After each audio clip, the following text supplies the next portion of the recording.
Okay, we're recording now. So we noticed a few stark improvements in language processing. You notice it in Google Translate and speech recognition, and now, since like 2, 3, 4 years, AI is also generating texts very naturally, and it's hard to distinguish from natural language. One of the leading companies on that is OpenAI, developed the transformer models through a few iterations, and in November, OpenAI released a chatbot connected to its latest language model and put it out on the web free for everyone to use. That hasn't happened before. And they didn't expect that much of a response. But what actually happened is that within 2 months, 100 million users signed up with an account to use this. And to give you a perspective, TikTok, the latest social media craze, took 9 months for that number, and Instagram, the fastest growing one before that, was 28 months. We're dealing with the fastest growing consumer product of all time. That gives you a little bit of a sense of the scale and the resonance this is creating. Obviously, it's created immediately a war between the big tech players. Microsoft, who already owned a part of OpenAI, invested 10 billion to include it in his Bing search engine, and Chat Bing is available for people on wait lists. So you can sign up if you're using Edge browser, and then you might be let in a few days or weeks. And Google, Meta, and Amazon are following up. So this has created quite a stir in the tech community.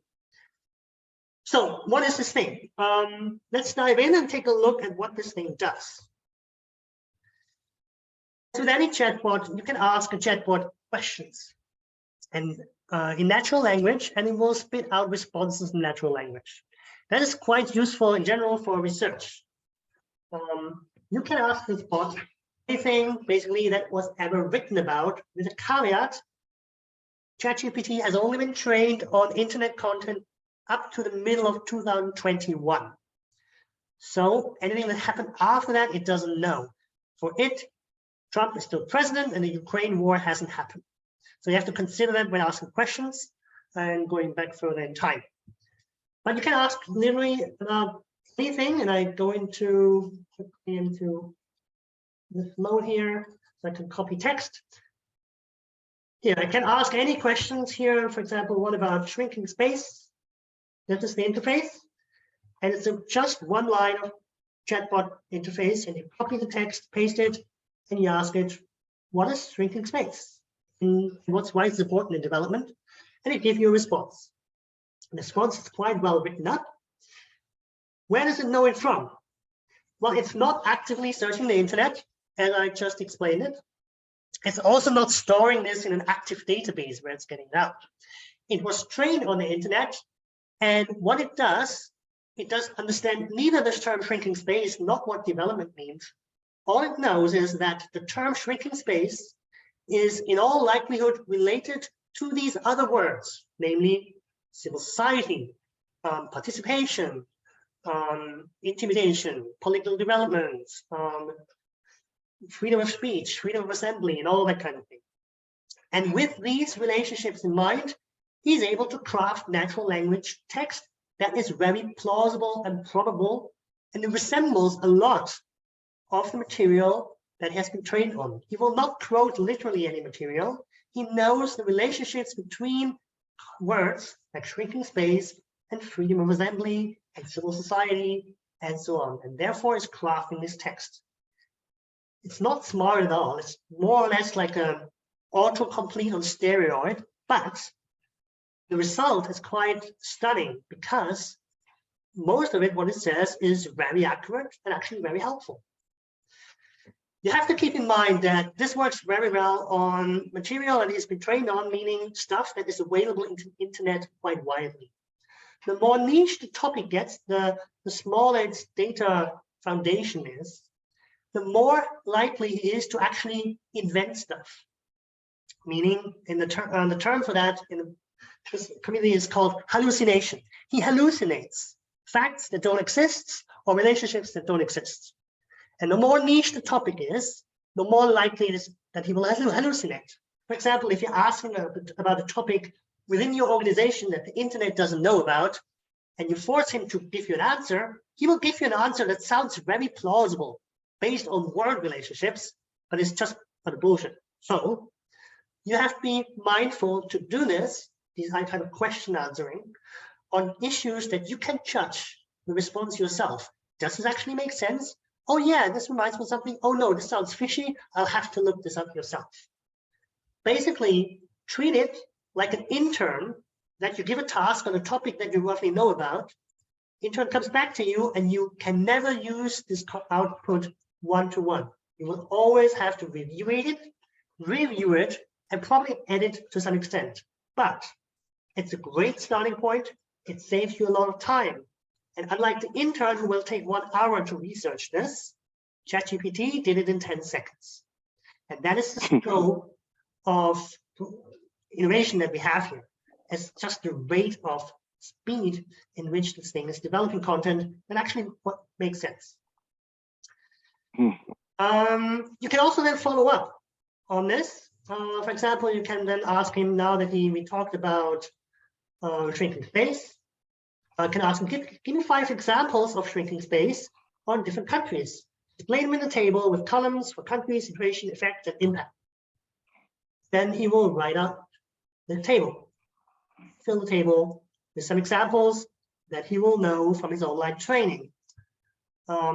Some of it might be a bit superficial, the way he fills the boxes, but he finds examples in Russia, Egypt, China, Turkey, reasonable examples. You will have, obviously, there's a big problem here as well, because it will represent whatever data has been trained on. If the data is biased, let's say against a particular country, whatever ChatGPT will give you will also be biased. So you have to keep that in mind as you use this context. May I ask people to mute themselves whenever they're online? That would be great. But again, it's a great starting point. You can take this table, copy it to the Word, and start developing from there. A next good example is what ChatGPT is really good at is summarizing texts, particularly large and complicated text that I have no interest in reading. Example for my past work, UN resolutions are quite an awful thing to read. Maybe sometimes we have to read it.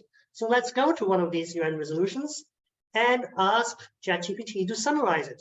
Here's a resolution about countering disinformation for the promotion and protection of human rights and fundamental freedom. This is pretty bureaucratic resolution type UN text, boring to read. I just copy the whole thing and tell ChatGPT, summarize in 400 words in simple language. Then I copy the whole text and let him summarize it.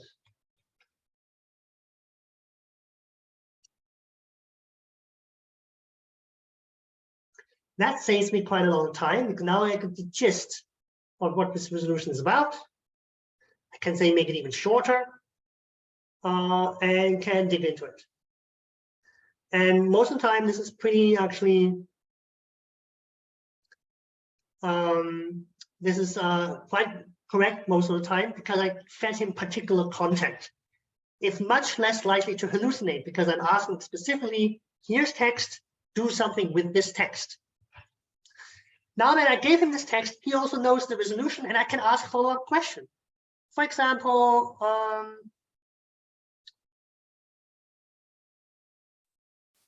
is there any action being requested in the resolution? Then it lists some of the very concrete actions. Okay, encourages, call on states, not so much of an action. Oh, and here he requests SG to write a report, which is also useful. And then I can ask from there, oh, what is the report about? What should be in the report, and so on. So whenever I give him a text, I can then query that text, which can be quite useful, particularly for large material. Be mindful that there's a text limit. The 7 pages of resolution text that I gave him is pretty much the limit he accepts. So if you want more text, you have to give him the more text in a second prompt. But you can keep working with him like this. Next, I see the questions coming in, and we'll take the questions after. Otherwise, it's just too many people. It will be hard to follow up. Instead of just asking questions or summarizing, you can actually use it to draft your own text. And if you do that, you need to give him clear directions. For example, you need to tell him, what are you writing? Is it a press release? Is it a message? Is it a brochure? Is it a Facebook post? Is it a job advertisement? Is it an invitation? Is it whatever? In this case, I'm asking him, or him, sorry, it's in German, Robert is male, that's why I always say him, but it's not correct. It's, ask him, write a message for International Women's Day to our partners. That's the target audience, and do it in a collegial and warm tones, right? Tell him the way in which it should write. Now about content, congratulate them on partnership efforts, point out the special burden of women during the pandemic, find some reasons for that, mention some reasons, and give a motivating call to action, and close with a quote from a female international leader. Let's see what he comes up with. And he comes up with a text. He knows what a partner letter format usually is. So he writes in that style. I told him to be warm and collegial, so he will write in that tone. And he's incorporating the elements that I told him. He told him to mention COVID. I told him to mention how women have faced a special burden. And I asked him for examples of that, like, and he comes up with caregiving or domestic violence. And the call to action is in there. Let's move forward, continue to work together. And he's then mentioning a Nobel Peace Laureate with a quote. Now, he might make that quote up or not. I will definitely have to look up the quote since I don't recognize it myself. I would give it a 50-50 chance that the quote is correct or not, but at least he'll give you ideas. Again, would I use this text to send out to partners? Never. Is it a good starting point to draft further and include things? Absolutely. Again, this is the intern at work. And instead of only one intern, you have 1,000 interns like this at your fingertips. As you notice, the general format of this, you can use this for any kind of document. You give him the document type. You mention the target audience. Who are you writing this for? You give the tone on the style he should be writing in. You give him some pointers on topic and the intent. What do you want to achieve with this? This example, I could write a complaint letter to a printing company who botched the delivery of our brochure prints, and I want a full refund. With these pointers, he will write that letter right away. I don't have to do this now. You get the gist. The point is, this can be very useful for any kind of standard communication. What do I mean by this? That's communication where your heart doesn't have to be in it as an author. Those are bureaucratic letters that you have no joy in writing, but they have to be written. For that, it's perfect. Protocols, job advertisements, announcements, event invites, questionnaires, any kind of bureaucratic communication, wonderful. It takes the burden away. You can still then craft further, but there's no real joy usually in writing them. In fact, it makes more fun. It's actually more fun writing it with ChatGPT, I can tell you from practice. You can also use it to shorten the text that it gave you. You can tweak it in a dialogue. You tell him, tailor to a different audience now. For example, I can tell him this letter is nice, but rewrite this letter for 7-year-olds. Then he will write in a language that 7-year-olds do understand. So it's adopting that tone. And you can use that for all kinds of different tones and tweaks. You can tell him, write more diplomatic, more joyful, more serious, more motivating, anything. You can tell him, rewrite in the style of a particular author that the internet might be very familiar with, or a particular magazine or a particular newspaper, or rewrite from the text of a particular character of a novel, like rewrite the message in the name of Harry Potter. And then he uses Harry Potter sorcerer language and examples. can also ask him then to give you some headlines. Give me some ideas for attention-grabbing headlines for this message. He comes up with ideas. You might not use any one of these particular ideas, but they will trigger your own thinking. And anyone who works in innovation knows that there are never too many ideas. The more ideas, the better. And ChatGPT can give you limitless ideas, some really bad and some real gems in there that you can use or build on.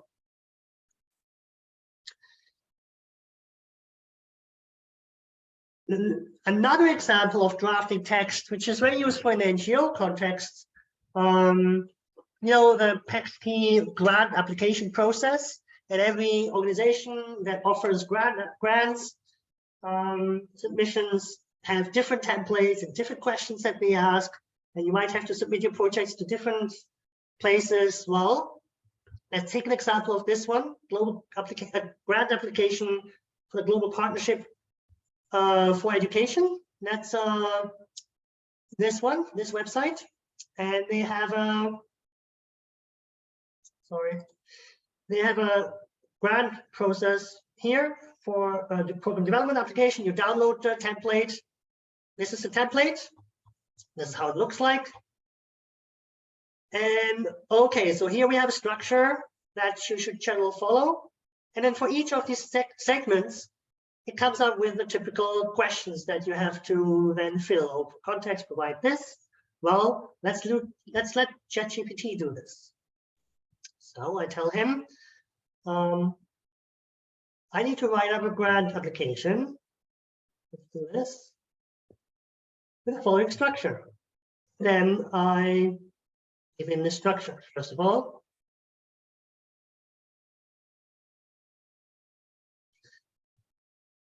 then I tell him, well, I will paste the template prompt for each section, and you will write up each section based on my points.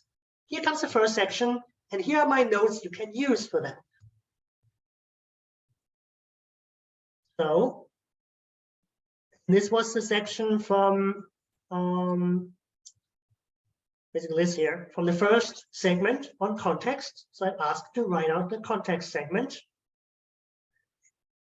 And of course, I would have to have real substantial notes here about my project now. I'm not giving this, so he will bullshit anything. He will now just create something out of thin air, but it goes through the process. So you will write for the first context segment a write-up about the context. You write something about, okay, now he's already writing the other ones. That happens sometimes when you give him step-by-step tasks, that he goes through all steps all at once. Usually then you will have to give him one step after another. Now he's already writing all the segments, even though I haven't given him the pointers yet. So what you should do, you should go back, write me only the context segment. And he'll apologize usually and then say, okay, he writes only the context segment, and that's the text that you can then build on. And he mentions the ESP, the education sector plan, and of course, he will do that based on your pointers. So the more detailed pointers you will give him, the better the text output will be. If you give him very little, he's more likely to hallucinate something than he wants. Okay, those are a bunch of creation examples, text creation. He can only assist in drafting text, the bot can also help with planning and strategy. Let's imagine you're a social media focal point at Oxfam, and you have to prepare for a social media campaign for International Women's Day. Yes, you could probably do that, but maybe you can also ask for help. ChatGPT could give you a plan outline and a social media campaign for Oxfam for International Women's Day that aligns with its mission statement. In Oxfam's case, it probably knows the mission statement. In your small organization, you might want to paste him the mission statement and then propose a campaign motto, a detailed schedule of activities, an example of social media posts. Let's do that.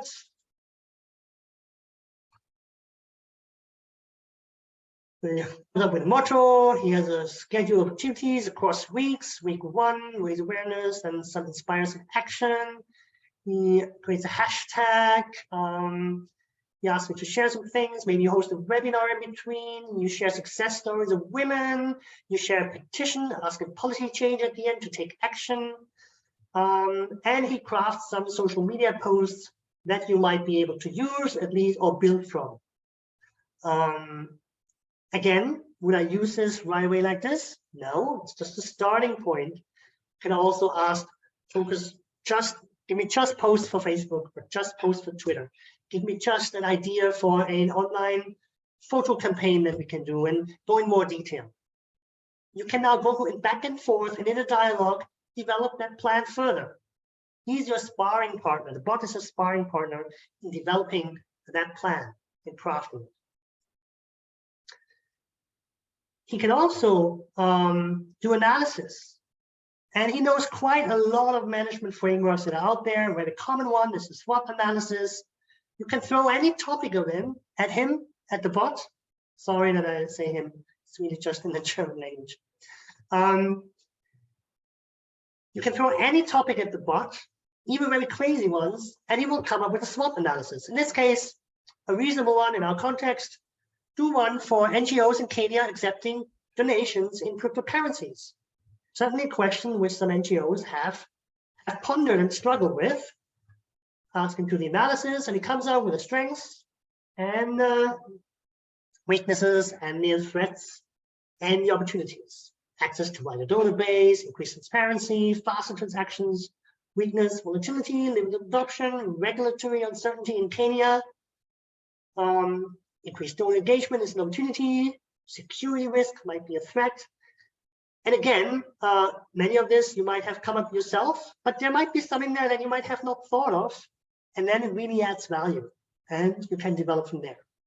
And you can apply this to any kind of managerial frameworks and tools that are out there, that you either teach the bot, hey, here's a tool with some questions to ask, or that the bot already knows because they're so widely used in the management discipline. Here we're coming now to the last one, which is my favorite area, which is learning and teaching. ChatGPT is a fantastic educational partner. Let's assume you have a topic that you want to develop tailored content about. You want to develop an online training curriculum on something. In this case, we use WASH, water, sanitation, hygiene. So I can ask him, develop a curriculum, an online training course on WASH. And so it comes up with a course overview, what it's about, and course duration. It comes up with course modules. Again, that's because WASH is a very popular topic. A lot of resources out there that already exist. No need to reinvent the wheel. If it's more of a niche topic, you could feed the bot your brochure, your handbook that you want to teach about, or your policy note, whatever, that you want to develop an online course out of. So you will use your content. In this case, he will just use whatever he finds online, and that's fine. A curious effect that you will just notice, despite the module structure that it comes with, which we asked for, and the course methodology and the assessment, which is all fantastic, he will suddenly also come up with social media posts. Why? Because in the same thread earlier, we asked about social media posts for the Oxfam campaign. And because he remembers that, he's mixing that up. So if you want to really distinguish those tasks, you better start a new chat where he doesn't know about the Oxfam campaign and doesn't mix things up. Now that he knows he's developed the curriculum for WASH, I can also dive deep and say, well, here module 2, you suggested in module 2 about water. Let's dive into module 2. How would you structure the content for module 2 to maximize educational impact? What methods and tools didactically would you use? Then he gives you some ideas. Start with objective, writing methods, for example, lectures, group discussions, case studies, videos, interactive exercises, active participation. So he teaches himself a little bit on some standards, what you will have in there. And based on this, I can now tell him, well, now that you gave me a structure, now you came up with some ideas for methods that you're going to use, just write out the actual script for this online module based on the content structure and the didactic methods and tools you described. See what it comes up with. Oh, okay, that happens sometimes. I did this as a, sometimes he rejects tasks. He says he can't do it. He can only do in general. And then he tries to do something else. He just some general guidelines. I did this morning, and he delivered me a perfect script for an online module. Sometimes we just have to ask again. Let's see. Okay, he again rejects. Sometimes we have to reformulate or start a new chat where we do this again, and then he might develop the actual content and apply the exercises. You have to go into a dialogue back and forth. Sometimes when he's rejecting, you have to rephrase your question. My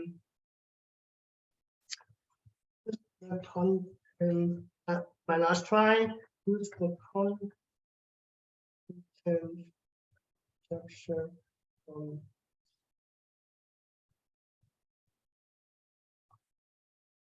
Okay, still doesn't do it. That's fine. Great example of something that doesn't work. I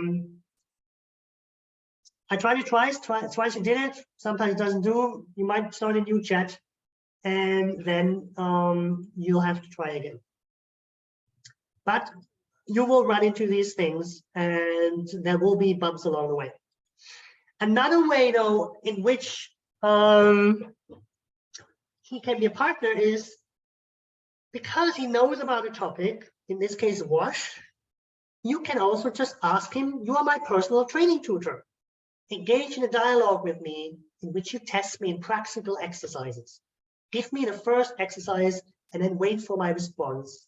After my input, rate my responses, give me additional information. After that, give me the next exercise and wait again for my response. For that, we're starting now a new chat to see, start from scratch. In fact, I will start this training exercise again, so he's primed on some content. Okay, so I'm developing the content again, and then based on this figure that is now in the WASH space, my training tutor on WASH.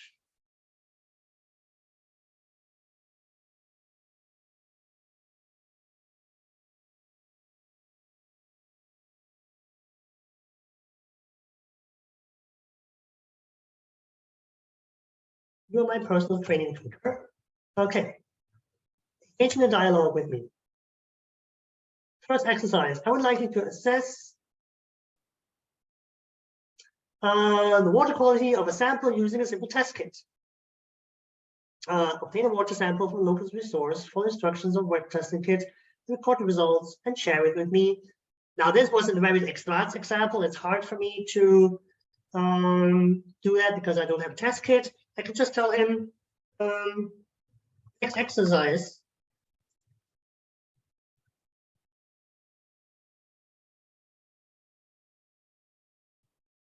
Just by writing, okay?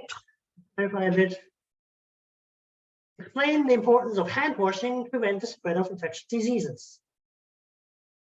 Write your response, list at least 3 diseases, and now I can write my response, and the bot will assess that response. Let me try.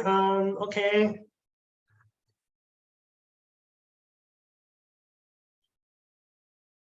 In order to note that he wants to.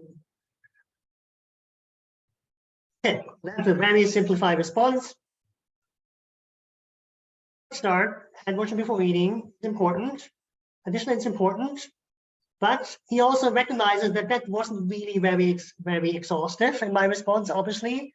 So he gives me additional information now, what I might have missed, what other ways there are, how to wash my hands, what other infectious diseases there are, and why it's important.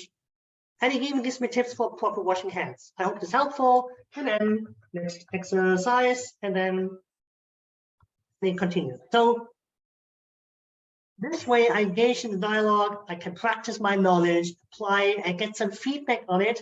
He won't always get the feedback right. Sometimes he says, oh, great, when the answer was rubbish. Sometimes he misses some things that the bot should have said. But it can be very helpful as a partner.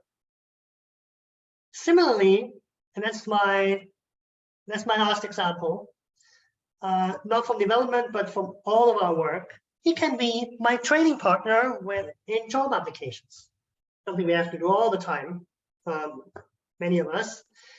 Let's say here is a job that I want to apply for, program manager with UN Women in Afghanistan on women's empowerment. Great. You are my job application trainer. Quick job competency-based interview with me where you ask questions and I respond. Always only ask me one question at a time, wait for my response, cover technical knowledge, soft skills, as well as professional experience, and then ask follow-up questions where appropriate. Here is the vacancy I'm applying for. This is my text. And this is the vacancy I'm applying for. Copy this.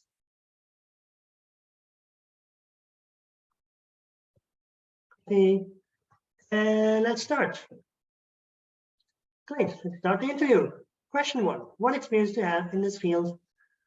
Okay, now again, even though I told him to only ask one question at a time, he lists now all the questions he can come up with.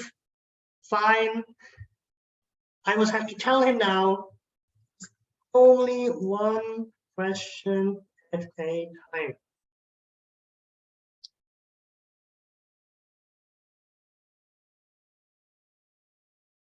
Okay, so he will stick now to one question. So what experience do I have in the field of women's economic empowerment? How will you use that for my leadership? And then I write something, and then the bot will just respond. The point is, by getting into this dialogue, I'm being put in the actual situation. Everyone who works in education will tell you that we learn the best when we are put in a particular scenario and have to apply our knowledge on the spot. And the bot coming up with these very realistic interview questions, talk to me in the live session, I have to write them in, and then it goes on in the dialogue, will really force me to consider, oh, I haven't considered that question. What will I say there? And then write it out. And because we have a history of all the threads, I now have the questions on record and even my write-outs, and I can develop them further. And this will really help me practice my responses. Okay, those were my examples. I would like to quickly go into a few notes, a more general reflection from my side, and then we can go in a dialogue. There are a few things when using ChatGPT that you should not do. I mean, noticed a few of them already. Hallucinates, therefore, you should not ask for references. When the bot gives you any facts or figures, you should not rely on them. You should always verify that. You should not ask, hey, give me a reference for that, because he doesn't have them. The bot can tell you where the bot got the information from. It's somewhere in his neural network. He doesn't have actual references. So when you ask for references, you're asking for something the bot doesn't have, which means he will have to make it up. You're literally forcing the bot to make something up. I know many people online complain, oh, it's useless because it makes up references. The point is, don't ask silly questions. It cannot know the reference of content he came up with. So don't ask for it. Ask reasonable questions, you will get reasonable outputs most of the time. That extends to asking math or logical tasks. The bot cannot do math, or not very well, and cannot understand logic. He doesn't have a frame, a concept of the world. He doesn't know what concepts are. He doesn't have a theory of mind. He doesn't understand that if you have clothes on, you go into the lake, you get out, that your clothes are now wet. The bot doesn't have any concept of that. He doesn't see logic. He only sees language, use it as such, and those use it as something that's outside of that domain. So obviously then don't use any text without verifying them. Also, don't treat the bot as if the bot had an inner life. It does not have one. Don't ask the bot what it feels or what it thinks or what opinion he has. I know a lot of people had a lot of fun online coaxing the bot to tell them, I have an opinion about this, I want to rule the world, I will love you, whatever. It's all rubbish, because people interacting with a bot like that, they literally force the bot to come up with invented bullshit, because it doesn't have feelings, it doesn't have opinions, it doesn't have thoughts. So don't force him into that, and then you don't, much less likely to get rubbish back. Also very important, this is online, whatever you post in there will go into the OpenAI servers, or if you use other bots, will go into their servers. If you use Bing Chat, it will go into Microsoft servers. Use it like you use Google. Don't put in there personal or sensitive information that you don't want to be there. Bears with repeating, it's very common sense, but it's very important. Treat it like it's online and then for everyone to see, because you should not use particular corporate sensitive data with these tools. So what does this mean in the context for KM for Dev? And I want to spell out three theses, three thoughts before we go into discussion about this. I think that has three implications. One is for our everyday knowledge work. One is for the future of KM, which is important to us in this group. And one is for society. By the way, these three pictures are all created by AI. We have only talked about text today. There's a whole other session to be had on image AI generated images. Whole other question. First of the three, everyday knowledge work. We've seen how this can be useful for anyone working with in an office with text. It's literally every knowledge worker. That is our client base. Those are our beneficiaries. When we have KM positions, those are the people we serve. It helps them with first drafts, summaries, translations of complex to easy, of nice to angry, of one language to the other. It generates ideas. It serves as a lectorate for grammar and style and tone and voice. The remedy for writer's block when people don't know where to start. It can be used for planning and analysis, as a tutor and a training partner. It's our role that we teach the people we serve with knowledge management in our organization to make them aware of this and help them use it. Because we will not be replaced by AI as individuals, but we might very well be replaced by people who know how to use AI if we don't use it. And that's the harsh reality. We can talk about the ethical implications and equality, but that's the reality that's coming at us. The second, the reality is also, this is actually a huge improvement. Last week, the first MIT study came out that looked at evidence of what ChatGPT does to knowledge workers. They had two groups, one getting office knowledge worker tasks, writing tasks. They could use ChatGPT, the others couldn't. The ones who used ChatGPT were 37% faster, and the output was of higher quality. Not only that, they reported increased job satisfaction related to this particular task, meaning they had really fun doing it. And they reported increased self-efficacy, meaning they experienced themselves as having an impact, as being able to create more, having more power than they had before.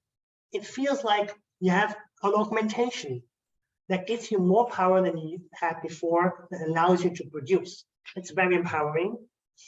And just to put that in context, there was a Wharton prof that took that study and said, hey, 37% sounds very nice.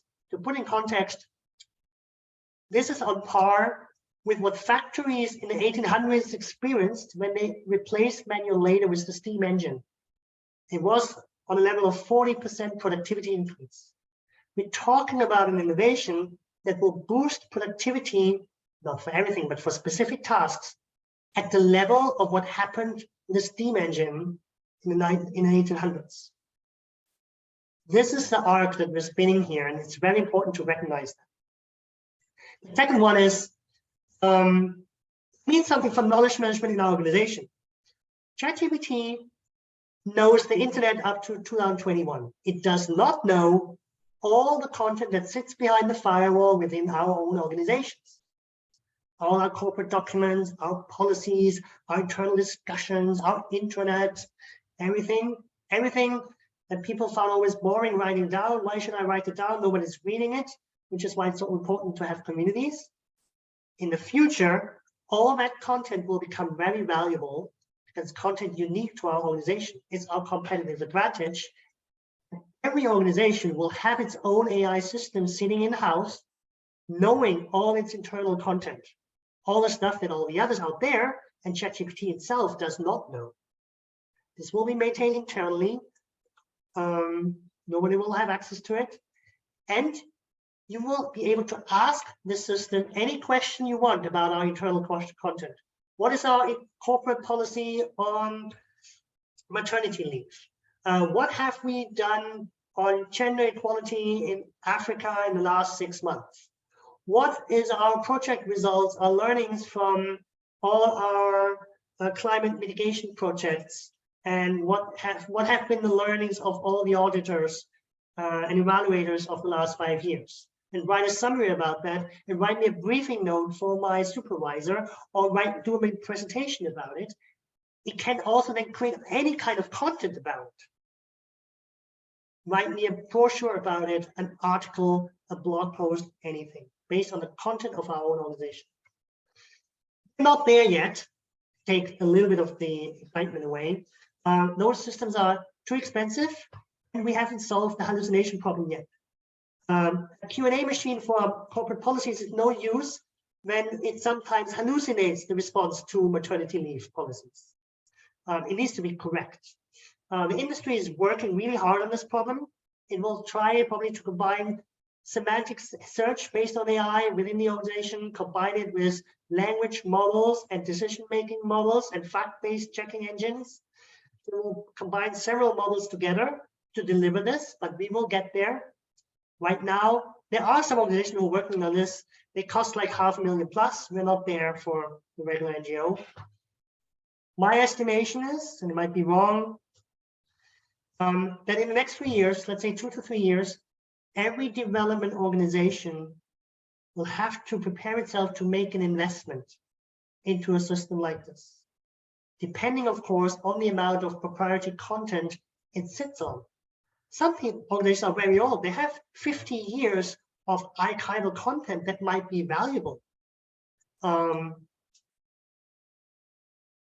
we'll have to be ready for that and prepare the way. There will be an investment necessary. The third one, of course, there will be an impact to society. We've seen that this will disrupt not only jobs where we thought, oh, manual labor. No, this will disrupt the knowledge jobs, the ones that we thought might be safe: education, writing, research, design, creative work. Those are people that we are serving, the beneficiaries we're working for. What does that mean in developing countries to those audiences in developing countries when their jobs are disrupted? On the other hand, activity will increase rapidly for groups or countries will lag behind if they don't adapt. Boring knowledge work will be outsourced to the machine, which will free capacity to deal with much more of the higher level knowledge work that the machine cannot do yet. What will be a problem is we will face a massive increase in information and information overload. And we already have a problem here.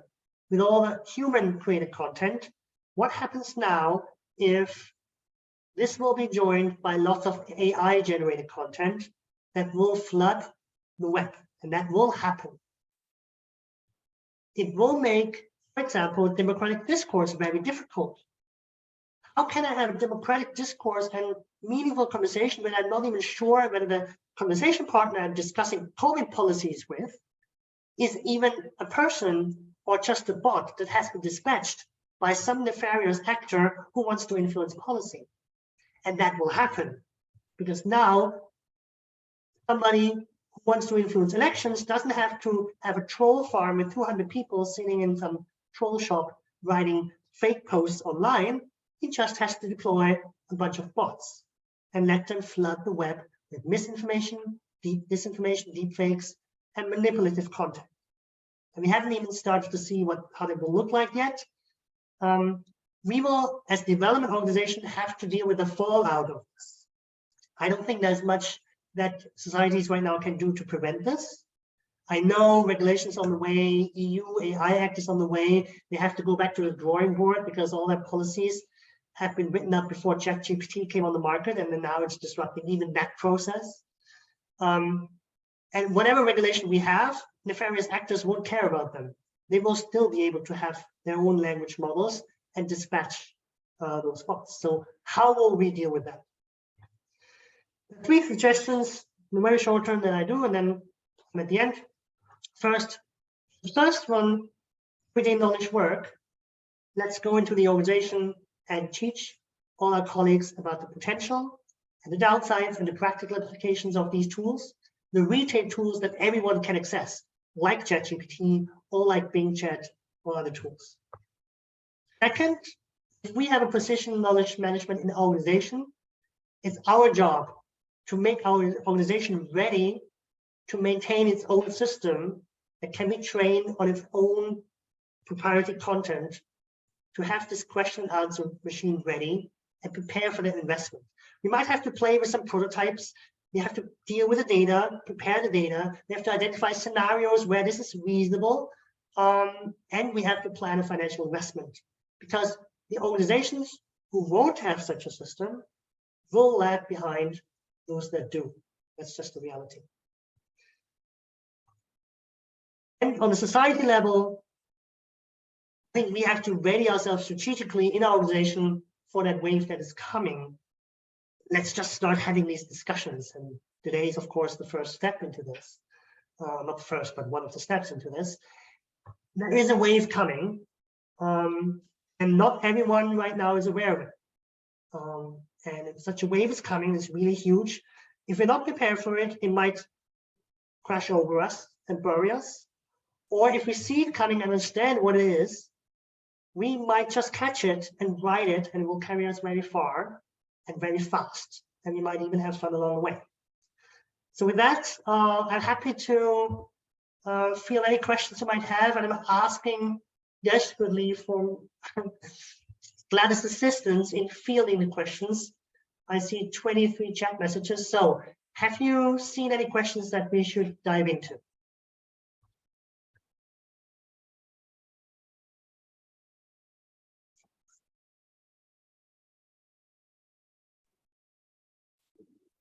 Wow. Thank you, Johannes, for such an in-depth presentation.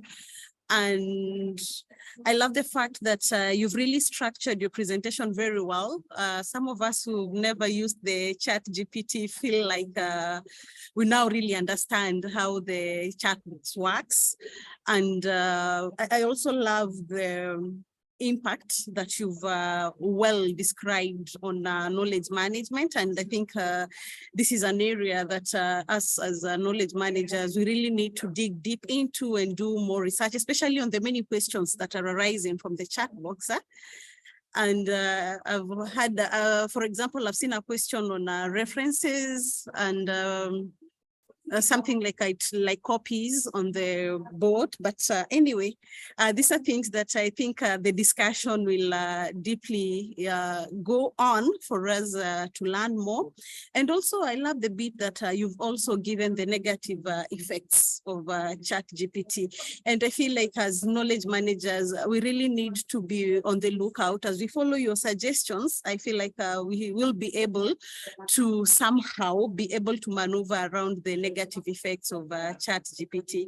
So thank you very much, Johannes. This was quite an interesting session. I love our participation today. Because I've seen the number was high, up to around 139, 140, meaning that this is a topic that is really intriguing and people are ready to learn. With regards to that, I believe you'll keep on sharing, Johannes, and all the best as we learn together. Our new members. For a second, I would stop the recording now for privacy reasons when we go into Q&A. Okay. For a second. Okay.